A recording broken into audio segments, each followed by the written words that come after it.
Өдрийн мэнд кино үзэн суугатаан тавтай морил. Олон улсын сансрын станц, эв нэгдлийн төгсгөл ба оршихуйн тэмцэл. Олон улсын сансрын станц буюу ICC-ийн хүйтэн дайны дараа Америкийн нэгдсэн улс болон Оросын холбооны улс хоёрын хоорондын хамтын ажиллагааны амьд бэлгэдэл болон байгуулагдсан төвхтэй.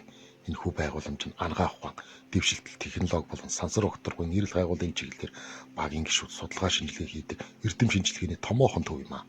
Өнөөдөр хүртэл Америк болон Орос улсын сансрын нисгчид өөрсдийн улс төрийн үзэл бодлоос үл хамааран энэхүү олон улсын сансрын станц дээр төгс зохицолд нэгдвэл байдалтайгаар хамтран ажилласаар ирсэн билээ.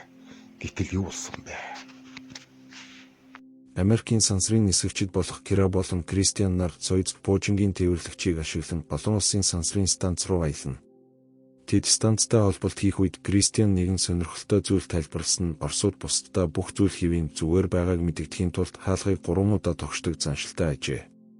Тэд станцын дотор ормогцоо багийн бусад гишүүд болох тушаал өгөх офицер Гордон, Вероника болон ах дүү Николай, Алексей нартай уулзав. Гордон бол Америк хүн бөгөөд бусад 3 гишүүн нь Орос хүмүүс юм. Вероника энэхүү станцад аль хэдийн 50 хонсон байсан бөгөөд Кира түүний Гордонтой маш дотн харилцаатай болохыг анзаардаг.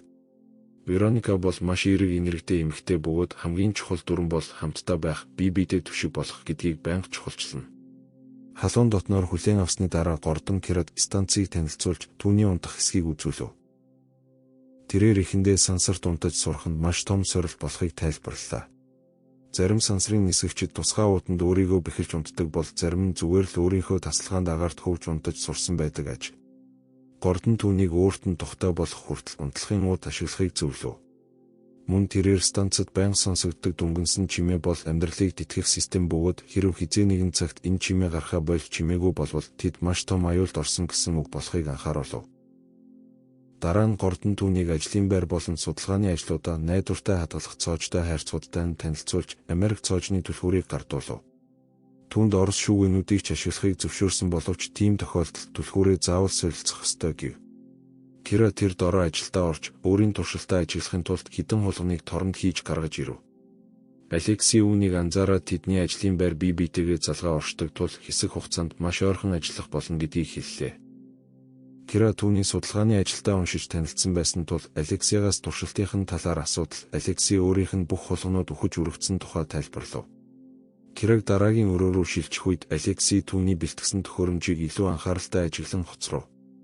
Хожим багийн зарим гишүүд дасгал хийж байх үед Кира Кристианыг гал шүрших чадвартай өрмөр туршилт хийж байгааг хардаг. Энэ нь маш гайхалтай харагдах боловч нөгөө талаараа нэлээд аимшигтай байлаа. Оройн хоолны үеэр Кристиан дэлхийгээс авчирсан зарим бэлгэнүүдэд хуваалцаж Николай нэг шил согтууруулах хундаа гаргаж ирэв. Кира санамсаргүйгээр түүнийг ердийн байдлаар нээх гэж оролцсноос болоод цогтууруулах хундааны бөмбөлгүүд агаарт хөвж бүгдийг нь чангаар инээлгэв. Үүний дараа багийнхан цонхтой тавцан дээр гарч Кира дэлхийн гайхамшигт дүр төрхийг анх удаа харав. Хэсэг нөхөд ерөнхий дүр зургийн нөлөө буюу зарим сансрын нисгчид дэлхийг ямар ч хил хязгааргүйгээр хүн төрөлхтнийг нэгдмэл бүхэл зүйл гэж харах үед төрдөг оюун санааны сэрэлтийн талаар ярилцав. Тэр шөнө Кира залуусын нэг нь агаарт хөвж унтаж байгааг хараад өөрийн ирэхгүй нилээд сандарч төгшөөрт автдаг. Газар Вероника түүнийг тайвшруулж анхны шөнөө ууданд бэхлэгдэхэд нь туслахтаа сансарт унтахад хамгийн хэцүү зүйл бол тэврээд унтах хөнгөө байх явдал юм гэж хэлв. Маргааш өглөө нь багийнхан ажлаа эрт эхлүүллээ. Кристиан компьютер ашиглах гэж оролцсон боловч дохой тасарсан тул ямар ч мэдээ илгээж чадахгүй болов. Кира хулгануудаа шалгахтал тэд бие бие рүүгээ дайрч довтолсон байхыг олж харах боловч яагаад ингэснийг нь тайлбарлаж чадсангүй. Сэтгэлээр унсан тэрээр дэлхийг харахаар цонхтой тавцан дээр очтол дэлхий дээр асар том галт дэлбэрэлт болж байгааг харав. Эхлээд тэр үүнийг галт уул дэлбэрч байна уу гэж гайхаад бусдаа хэлсэн боловч удалгүй маш олон цэгт араасаа маш хурдтайгаар дэлбэрэлтүүд болж эхэллээ. Сандарсан багийнхан тэр дороо тавцанд орхиж цонхыг хаагаад дэлхийдээ холбоо тогтоохоор оролцсон боловч ямар ч үр дүнд хүрсэнгүй. Гинэт Гордонд удирдлагын төвөөс мэдээ ирлээ. Уг мэдээнд энэ бол маш нууц мэдээлэл тул таг чимээгүй байхыг тушаасан байв. Гэтэл үнэндээ Америкийн нэгдсэн улс болон Оросын холбооны улс хоорондоо дайтаж эхэлсэн бөгөөд бусад улсуудын оролцоог шалгаж байгаа ажээ. Америкийн нэгдсэн улсын засгийн газар өөрийн иргэдээсээ бүх туршилтыг зогсоож станцыг ямар ч аргаар хамаагүй хяналтандаа авахыг шаарджээ.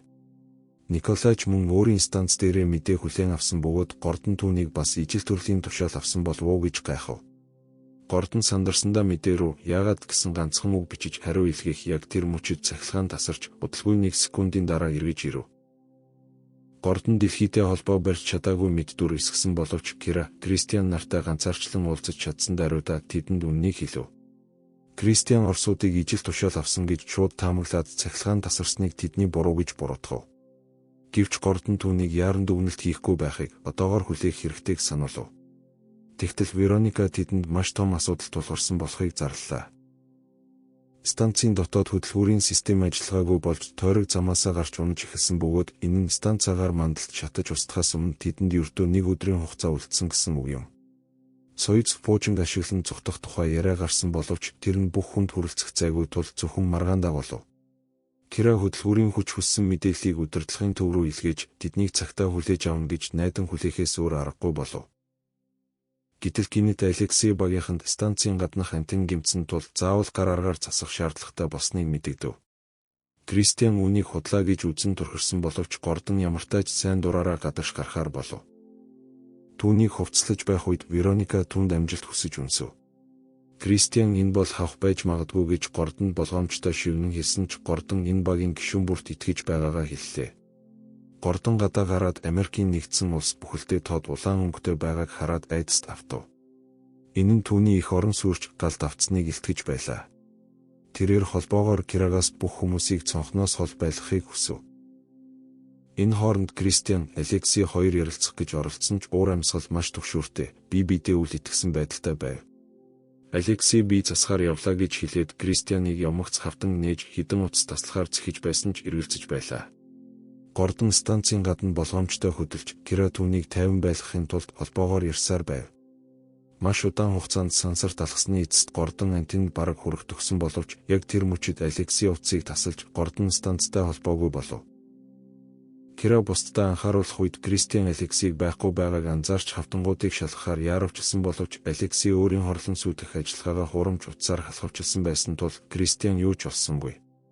Гордон өөрийнх нь хамгаалалтын уяа антенд хүрэхгүй байгааг мэдээд уяагаа салгахаас өөр аргагүй болов. Маш эрсдэлтэй боловч нарийн тооцоолсон үсрэлт хийсний эцэст Гордон антенд хүрсэн боловч антен зүгээр байхыг олж мэдэв. Кристианы зөв байжээ. Яг тэр мөчид Николай станцын механик гарыг идэвхжүүлж Гордоныг станцаас цохиж холдуулахад тэрээр сансар огторгон гүн рүү хөвөн одов. Вероника хоёр Гордонтой холбоо барьж чадахгүй, камерт харагдахгүй болоход сандарч эхлэв. Кристиан цонхоор хартал Гордон хөвж одож байгааг хараад тэд уяаг татаж үзтэл үзүүр нь хоосон байлаа. Уяг гашуудаа автан өрөөндөө нуугдав. Кристиан түүнийг шалгахаар ирэхэд гадагш гарч Гордоныг олохыг хүсэж байгаагаа хэлв. Учир нь сансрын хувцас түүнийг хэдэн цаг амьд байлгах чадaltaй юм. Гэвч Кристиан энэ бүхэн утгагүй гэж түүнийг ятгав. Мөн тэрээр үүнийг санамсаргүй явдал гэж бодож байгаад нь зэмлэж Оросууд төрүүлж хөдөлсөн нь тодорхой байна гэв. Энэ хооронд Вероника Алексей, Николай хоёртой нүүр тулж үннийг олж мэдэв. Тэд Оросоос Америкчуудыг устгаж станцыг хяналтандаа авах тушаал авсан байжээ. Алексей зөвхөн холбоог таслахыг хүссэн болохоос Николайн санаархлыг мэдээгүй гэж тангараглав. Николай өөрийгөө өмгөөлж Америкчууд ч гэсэн бидэнд ижил зүйл хийх байсан гэхэд айж цочирдсан Вероника түүнийг мангас гэж нэрлэв. Кирагийн адил тэрээр гадагш гарч Гордоныг олохыг хүссэн боловч ах トゥ хоёр туслахаас татгалзав. Сэтгэлээр унсан Вероника өөр өрөөнд орж ганцаараа уйлав. Дараа нь Вероника Киратай ганцаарчлан уулзахыг хүсв. Учир нь шинэ хүн тул түүний цорын ганц итгэж болох хүн байв. Вероника түүнээс түлхүүрээ солилцохыг хүсгэд түлхүүрээгээсэн гэж худлаа хэллээ. Вероника түүнийг худлаа хэлж байгааг мэдэв. Тэгтэл хоёр эмэгтэй хоёулаа засгийн газраасаа тушаал авснаа хүлээн зөвшөөрч Вероника ах トゥ хоёр Гордоныг алсан гэдгийг хэлэхэд туслахаар шийдэв.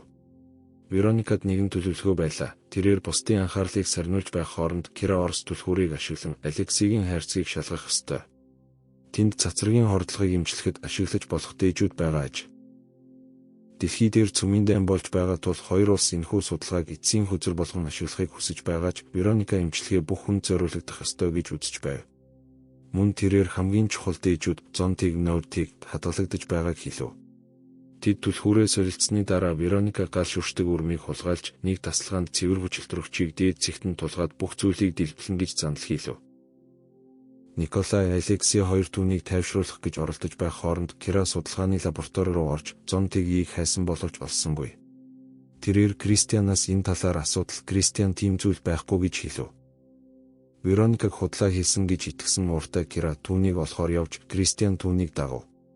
Тэднийг нөгөө өрөөнд ороход Вероника Алексийг түлхүүрээр цохиж байлаа.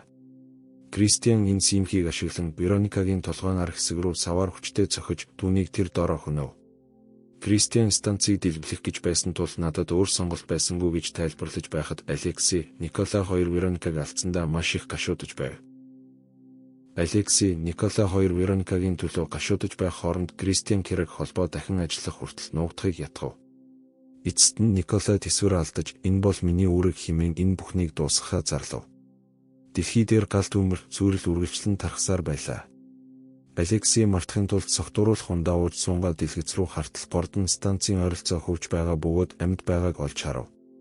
Тэрээр тэр дороо механик гарыг ашиглан түүнийг болгоомжтой станц руу татаж оруулав. Энэ хооронд Кира, Кристиан хоёр ачаа тээшний хэсэгт нуугдаж байлаа. Николай тэр хэсгийг нэгжиж эхлэхэд Кристиан өөрийн тоглоомыг эсрэг зүг рүү шидэж түүний анхаарлыг сарниулав. Кира энэ боломжийг ашиглан гарч ирээд Алексейтэй таарав. Алексей түүнийг өөр газар нуугдахад нь тусалж ахта худлаа хэлв. Яг тэр мөчид өнөөх тоглоом дахин хөвж ирснээр Николай Кристианыг олж түүнийг чирч гаргаад зодож эхлэв. Алексей түүнийг зогсоох гэж оролдоод өөрөө зохиолов. Тэгтэл Кира Николай руу дайрч Кристианыг сулахад Николай Кираг барьж аваад боож эхэллээ. Гинэт гордон гарч ирэн Николайг өрмөөр цохиж унгав. Дараа нь тэр Вероникагийн талаар асууж түүнийг үхснийг мэдээд ухаанаа алдах шахав. Уурсан тэрээр Николайтай хамт өөрийгөө төвжиж хоорондоо зодтолдож эхлэв. Тэд бие рүүгээ цохилт шидэлцэж байх үед гордон өрмөө алдаж Николай түүнийг өрмөөр нэвт зүлбөв. Гордон эцсийн хүчээ шавхан Николайн халааснаас халив суулж аваад хүзүүрүүн дөрөв. Бусд нь хаалгыг өрмөөр эвдэн орох үед аль хэдийн хожимдсан байлаа. Хоёроор хоёулаа нас барж цогцснууд нь өрөөнд хөвж байв. Дэлхийн ертөнд шатсаар байхад үлдсэн сансрын нисгэгчид өө гашууд автан ганцаарцж байв. Хэсэг хугацааны дараа Кира компьютерийг шалгатал станц өндрөө алдаж байгааг харав. Тэрээр станцаар явж байгаад зонтыг гэсэн бичгийг олж харав. Энэ нь Вероника биш харин Кристиан худлаа ярьж байсныг нотлов. Тэрээр Кристианы өрөө рүү яаран очиж тайлбар нэгтэл Кристиан бүх дээжүүдийг цугтах хувцсны хамт бэлтгэсэн байхыг олж мэдэв. Кристиан бүх зүйлийг анханаас нь мэдэж байсан бөгөөд ганцаараа цугтахаар төлөвлөж байжээ. Яг тэр мөчид Кристианы төлөвлөгөөний дагуу амьдралыг тэтгэх систем тасрав. Кира Алексейд анхааруулахаар хайтал тэр Кристиантай хамт нэг өрөөнд байлаа. Тэрээр Алексей руу хөгжмөө унтраахыг тохив. Алексей хөгжмөө унтраагаад станцын дүнгэнэх чимээ сонсогдохгүй байгааг анзаарлаа. Дараа нь Кира шилэн сав ашиглан ширээг 3 удаа тогшиж Алексейд бэлэн байх тохиогов. Кристиан өөртөө хачиртай талах хийж байхад Кира бас хийхээр хутгийг нь авах гэж оролдов. Кристиан Алексейг ганцаарчлан уулзах хэрэгтэй байна гэж хөөхийг оролдов. Алексей явхаас татгалцахад Кристиан хутга барин Кира руу дайрсан боловч Алексей дундуур нь орж гараа төвшүүлв. Алексей Кристианыг чанга барьж Кира хүзүүний зүйлээр түүнийг боож алав. Кристиан амьсгал хурааж Кира хүн алсандаа маш их цочирдов. Үүний дараа Кира Алексейгийн шархыг боож Алексей системийг дахин ажилуулж чадав. Кира хулгнуудаа шалгатал Алексей тэднийг тогтож барихад зориулж тор нэхэж өгсөн байлаа. Гинэт хөдөлгүүрийн хүч хүссэн мэдээлэлт нь хариу ирж тэднийг аюулаас гаргав. Удалгүй холбоо иргэн ирж хоёр улсын засгийн газрууд станцыг хяналтандаа авсан эсхийг асуув. Удирдагчдаас урам хугарч зэвүүдсэн хоёр нисгэгч мэдээг үл тоомсорлож соёз поожинг ашиглан Алексейгийн судалгааны хамт станцыг орхин яв. Дэлхий рүү унах явцдаа Алексей хаана аюулгүй газар байгаа бол гэж асуухад Кира би мэдэхгүй байна гэж хариулв. Дайн гэдэг ийм аимшигтай зүйл эрдэмтэд хүртэл бие биенээ алж байна шүү дээ. За, кино таалагдсан бол лайк болон subscribe-аар дараарай.